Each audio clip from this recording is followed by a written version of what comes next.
بسم اللہ الرحمن الرحیم. پہلے آپ یہ ویڈیو دیکھ لیجئے. ہر ایک کی روح کو ملک الموت قبض کر سکتا ہے کسی سے پوچھے بغیر، لیکن جب کسی ولی کے مرید کی روح کو قبض کرنے کے لیے آئے گا، کسی فقیر کے طالب کی روح کو قبض کرنے کے لیے آئے گا ملک الموت، تب تک روح قبض نہیں کر سکتا ہے جب تک اس کا مرشد اجازت نہ دے دے. ابھی جو ہے علی بھائی کی ویڈیو دھیان سے دیکھنا، اس کے بعد ہم اس کے بارے میں بات کرتے ہیں.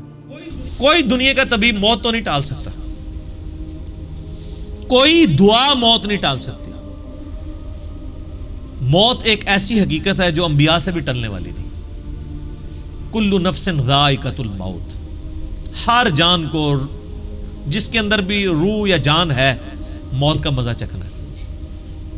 بخاری مسلم میں حدیث ہے، اما عائشہ کہتی ہیں کہ نبی علیہ السلام اپنے صحت کے دنوں میں کہا کرتے تھے کہ اللہ تعالیٰ کسی نبی کو اس وقت تک موت نہیں دیتا جب تک کہ اسے جنت دکھا نہ دے، اور پھر اسے اختیار دیتا ہے کہ چاہے وہ دنیا میں رہے چاہے اللہ کی طرف جانے کو اختیار کرے. تو کہتے ہیں میں یہ اکثر حدیث سنتی تھی، اور جب آپ علیہ السلام پہ نزع کا عالم طاری ہوا تو آپ علیہ السلام بار بار یوں نگاہ اوپر اٹھاتے تھے، تو مجھے لگا کہ یہ وہ وقت ہے کہ نبی علیہ السلام کو یہ آفر کی جا رہی ہے. بلکہ اس سے پہلے ہی بخاری میں آتا ہے کہ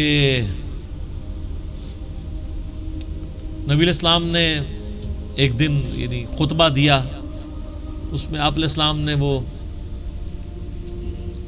سورت پڑھی، اذا جاء نصر اللہ والفتح ورأیت الناس يدخلون فی دین اللہ افواجا. یہ آپ نے پڑھ کے آپ نے فرمایا اللہ تعالیٰ نے ایک بندے کو اختیار دیا تھا ایک جنرل بات کی XYZ، کہ چاہے تو اس دنیا میں رہے اور چاہے اللہ کے پاس چلا جائے. تو اس نے اپنے رب کو اڈاپٹ کیا. تو صحابہ کرام کہتے ہیں کہ ہم لوگوں نے تو اس تقریر کو حضور کی کیجول لیا، لیکن سیدنا ابوبکر نے رونا شروع کر دیا. تو صحابہ کہتے ہیں ہم دل میں سوچ لگے کہ اس بوڑھے کو کیا ہوا ہے، حضور نے کون سی ایسی بات کی ہے. لیکن سیدنا ابوبکر بہت سمجھدار تھے، انہیں بات سمجھ آ گئی تھی کہ نبی علیہ السلام اپنی بات کر رہے ہیں، اب آپ زیادہ عرصہ میں نہیں رہیں گے. تو اللہ تعالیٰ ماتا ہے کہ جب یہ موت کا وقت آتا ہے نا تو لوگ پھر جھاڑ پھونک والے کو بھی تلاش کرتے ہیں. تو موت جس پہ طاری ہو رہی ہوتی ہے اس کی کیفیت کیا ہوتی ہے؟ وَظَنَّ أَنَّهُ الْفِرَاقُ، اسے سمجھ آ جاتی ہے کہ بس اب آ پہنچی ہے جدائی کی گھڑی. ہائے ہائے ہائے، اسے پتہ چل جاتا ہے کہ بھائی اب کام ختم، اب ریورس نہیں لگنا. اور یہی وہ لمحہ ہے جس کے بارے میں جامعہ ترمذی میں حدیث ہے کہ موت کے غرغرے سے پہلے پہلے توبہ قبول ہے. جب موت کا غرہ آتا ہے تو پھر نظر آ جاتا ہے نا، جنتیوں کو جنتی فرشتے نظر آ جاتے ہیں. میرا آپ لیکچر سنیں نا عذاب قبر کے اوپر، مسئلہ 117A اور B. 117A میں نے 10 آیات سے عذاب قبر ثابت کیا، اور 117B میں 17 حدیث بخاری مسلم سے پیش کی ہیں، کچھ ابو داؤد ترمذی سے، جس میں نے ایک نیک بندے کی جب روح نکلنے لگتی ہے اس کے ساتھ کیا معاملات ہوتے ہیں، اور ایک برے بندے کی روح. تو اس میں آپ حدیث میں دیکھیں تو وہ لوگوں کو نظر آ جاتا ہے کہ اب ہمارے ساتھ کیا معاملہ ہونے والا ہے. تو اسے تو گمان ہو جاتا ہے کہ میری آخری گھڑی آ پہنچی. وَالْتَفَّتِ السَّاقُ بِالسَّاقِ، اور پنڈلی پنڈلی سے جڑ جاتی ہے. آپ پتہ ہے یہ جو روح نکلتی ہے نا یہ پاؤں کی طرف سے نکلتی ہے، یوں نکل کے یوں جاتی ہے. اور جب وہ ایگزیکٹ کیفیت طاری ہوتی ہے، جن لوگوں نے یہ آبزرویشن کی ہوئی ہے نا، کئی لوگ ہمارے بھی جاننے والوں میں، کہ وہ نزع کے وقت جب روح نکل رہی ہوتی ہے اس وقت وہ یعنی اس مردے کے پاس موجود ہوں ایگزیکٹ اس وقت میں، وہ جو کیفیت طاری ہوتی ہے وہ بالکل اسی طریقے سے ہوتی ہے کہ ایسے ٹانگوں جو ہیں وہ انسان کی ایسے جڑ جاتی ہیں، پنڈلی سے پنڈلی مل جاتی ہے ایسے، اور پھر یوں نکلتی ہے روح. ظاہر ہے وہ روح نکلنا تو پھر جناب بڑا مشکل کام ہے. تو میں نے بتایا نا کہ وہ روح جب ایسے نکلتی ہے، جو فاسق کی روح تو پھر ایسے نکلتی ہے. سنن نسائی میں ابو داؤد میں حدیث ہے کہ گویا کوئی شخص جو ہے وہ کانٹے والی چیز روئی میں داخل کر کے اس کو کھینچے تو وہ کس طریقے سے ایک تار تار ہوتا ہے انسان. اللہ تعالیٰ موت کی سختیاں آسان فرمائے. پنڈلی سے پنڈلی جڑ جائے گی. الی ربک یومئذ المساق، اب تمہارے رب کی طرف کوچ کا وقت آ چکا. یعنی اللہ تعالیٰ فرماتا ہے جب یہ حالت ہوگی تو انسان کو پتہ چل جائے گا اب میں اپنے رب کے حضور پیش ہوں گا. اب اگر تو وہ شخص گناہگار ہے تو اس کے ساتھ کیا معاملہ ہونے والا ہے؟ فلا صدق ولا صلی، نہ تو نے تصدیق کی اور نہ نماز پڑھی، یعنی سچائی کی تصدیق نہیں کی، پیغمبروں کی باتوں کو سیریس نہیں لیا، خدا کے لیے نماز نہیں پڑھی. ولیکن کذب وتولی، بلکہ تو حق جھٹلاتا رہا اور منہ پھیرتا رہا. ثم ذهب الى اهله يتمطى، اور تو بڑے نخرے کے ساتھ اپنے گھر والوں کی طرف لوٹتا رہا. نبی علیہ السلام کی مجالس میں بھی بیٹھتے تھے نا، سنتے تھے، بات اٹریکٹ بھی کرتی تھی، پھر اسی اکڑ میں اپنے گھر والوں کے پاس آتے تھے بڑے نخرے کے ساتھ کہ ہاں جی ہو کے آئے ہیں، کوئی بات میں وزن ہی نہیں. نعوذ باللہ. اولا لک فاولا، تیری خرابی آ لگی ہے تیری خرابی. ثم اولا لک فاولا، تیری خرابی کا وقت آ چکا، پھر تیری خرابی کا وقت آ چکا. یہ 4 دفعہ ہے کہ آپ خیر منا لیں. یہ آیات آپ دیکھیں کیا ہیں، اور ہمارے جو علماء کرام ہیں وہ ان آیات کے ساتھ کیا کرتے ہیں. انور شاہ کشمیری آپ کو پتا ہے بہت بڑے دیوبندی عالم دین تھے اور محدث بھی تھے. ان کے بیٹے جو ہیں عتیق الرحمان شاہ صاحب، جو آج سے 10-12-15 سال پہلے اہل حدیث ہو گئے، پڑھے ہوئے وہ دیوبندیوں کے مدرسے سے تھے. تو وہ اپنے دیوبندی مفتی کے بارے میں بتانے لگے، جس کے بارے میں میرا بھی کلپ ہے، وہ نام لینے کی ضرورت نہیں کیونکہ اب ہم نے وہ پالیسی چینج کی، آپ کو پتہ چل جائے گا.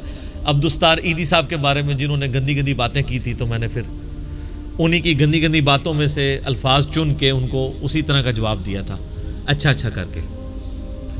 تو اسی مفتی کے بارے میں وہ خود سناتے ہیں کہ جب ہم ان کے پاس پڑھتے تھے تو ہم ان کو کہتے تھے کہ 4 اماموں کا ذکر قرآن میں کہاں ہے؟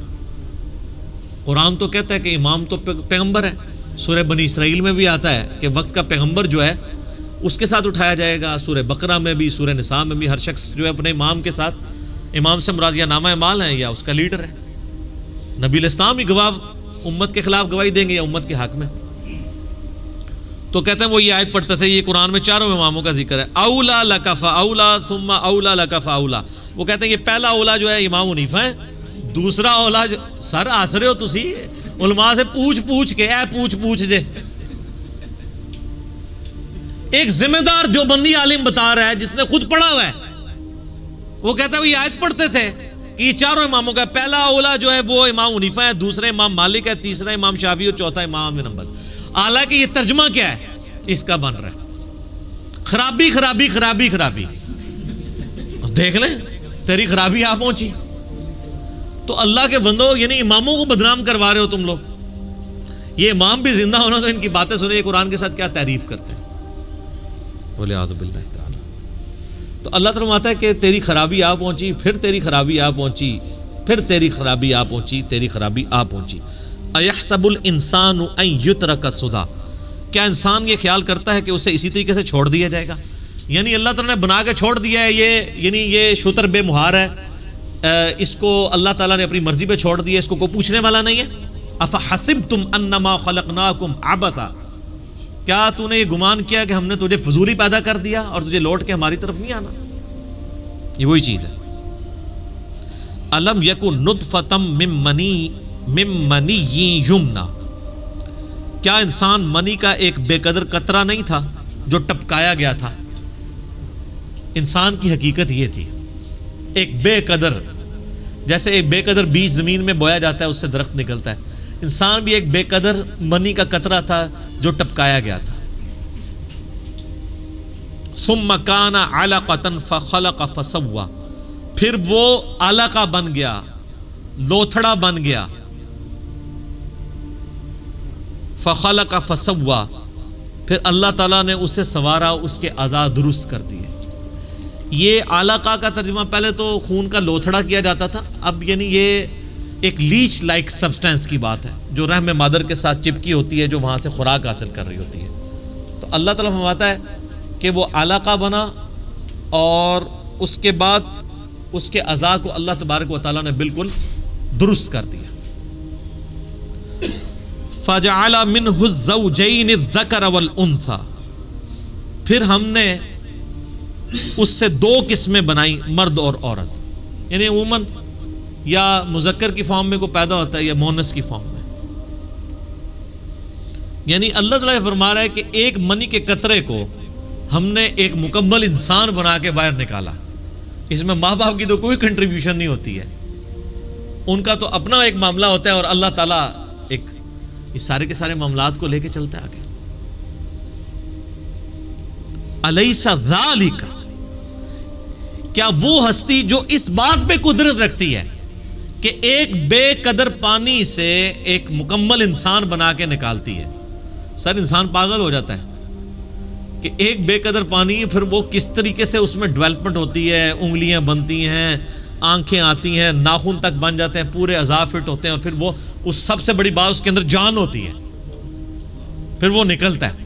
اللہ فرماتا ہے جس نے تمہیں بے قدر پانی سے، منی کے قطرے سے پورا انسان بنا کے باہر نکالا، الیس ذالک بقادر علی ان یحیی الموتى، کیا وہ ہستی اس پہ قادر نہیں ہوگی کہ مردوں کو زندہ کر لے؟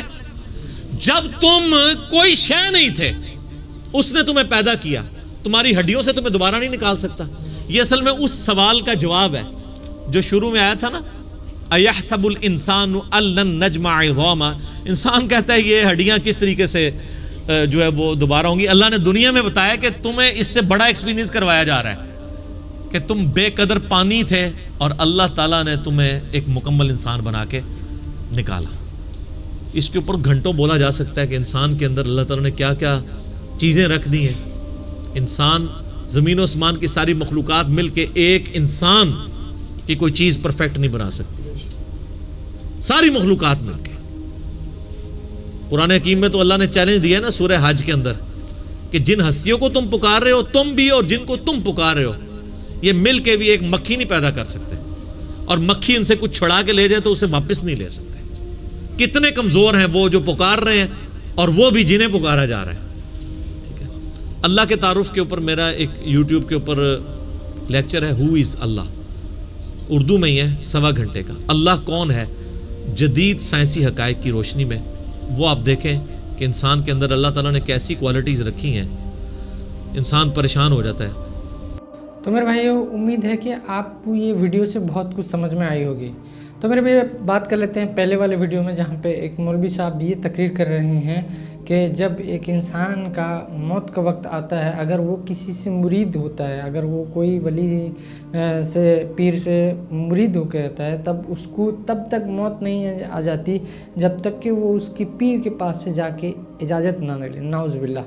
تو میرے بھائیو، یہ جو اجازت ملنے والا یا پھر دنیا میں ہمیشہ کے رہنے والے کا جو آپشن ہے، وہ صرف جو ہے وہ صرف اور صرف نبیوں کو ملتا ہے. جب نبیوں کو پوچھا جاتا ہے کہ اگر وہ چاہیں تو دنیا میں ہمیشہ کے لیے رہ سکتے ہیں یا پھر اللہ سے ملاقات کر سکتے ہیں. لیکن یہاں پہ اس خاصیت کو، یہ جو ایکسٹرا آرڈینری خاصیت جو ہے، جو صرف نبیوں کا ہوتا ہے، اس کو لا کے ایک ولی کے پاس جوڑ دیتے ہیں، اور اس کے مرید کے لیے، ولیوں کے لیے بھی نہیں بلکہ ولی کے مرید کے لیے. تو میں یہاں پہ معصومانہ سے ایک سوال کروں گا کہ جو باپا جانی کے جو مرید ابھی جو ہے موجود ہیں، باپا جانی تو زندہ ہیں، تو ان کے مرید جو انتقال کرتے ہیں، تو کیا ملک الموت باپا جانی کے پاس آتا ہے سوال کرنے کے لیے؟ تو باپا جانی کو ہم سے سوال کریں گے کہ باپا جانی تمہارے پاس ملک الموت کتنا مرتبہ آیا؟ تم باپا جانی تو کبھی ایسا نہیں بتایا کہ میرے پاس اتنے مرتبہ ملک الموت آئے اور میرے فلاں فلاں مرید کے بارے میں سوال کر رہے تھے. اور ان لوگوں کا تو بس ایسے چلتا ہے، تو ملک الموت کو بول دیتے نہیں اس کو لے کے جانا نہیں ہے، اس کو ہم اس کے لیے دنیا میں رہنے دو. تو میرے بھائی ویسا فضول باتیں ہیں، یہ سب قصے کہانیاں گھڑتے رہتے ہیں، اور مطلب اس حد تک جاتے ہیں کہ نبیوں کا خاصہ لا کے وہ عام لوگوں کو دے دیتے ہیں. تو میرے بھائی اللہ سبحانہ و تعالیٰ سے دعا ہے جو بات میں نے حق کی اس کو سن کر عمل کرنے کی توفیق عطا فرمائے. جو بات غلطی سے جذبات میں میرے زبان سے نکلے گا، اللہ تعالیٰ اس کو ہمارے دلوں سے معاف کر دے. ہم کو قرآن و سنت پر عمل کرنے کی اور لوگوں تک پہنچانے کی توفیق عطا فرمائے. آمین یا رب العالمین. ملتے ہیں اسی طرح نیکسٹ ویڈیو میں انشاءاللہ. السلام علیکم ورحمۃ اللہ وبرکاتہ.